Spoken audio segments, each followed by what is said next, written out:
היצירתיות, למעשה, שימו לב מה אני עכשיו הולך להגיד, היא אותה יכולת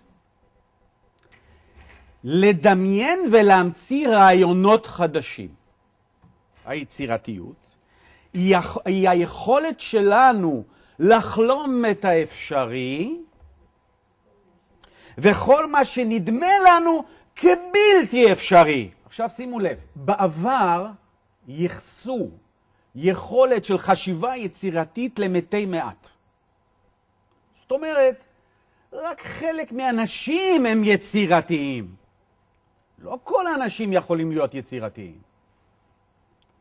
כמו לדוגמה, מוזיקאים, סופרים, פסלים, ציירים, אלה אנשים יצירתיים.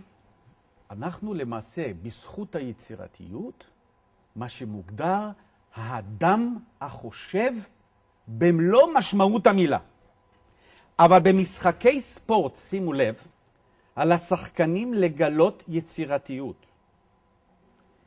במהלך המשחק, אחרת המהלכים שלהם יהיו שקופים וידועים ליריב.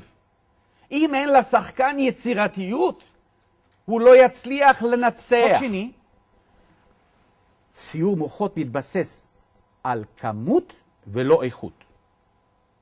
כמה שיותר, תתחילו להזרים אינפורמציה. תנו לי פתרונות, קדימה. לא בודק את האיכות של העניין, לא מעביר ביקורת, לא מעניין אותי שום דבר. תתחילו להביא.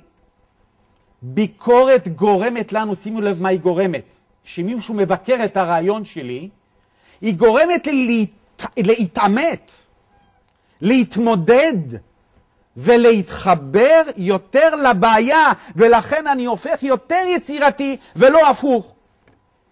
השאלה שנשאלת כאן, היסודית, האם יכולת כוח המחשבה שהוא גדול יותר, עוצמתי יותר, אצל אנשים אחרים, זו תכונה מולדת, או תכונה שנוצרת במהלך החיים שלי?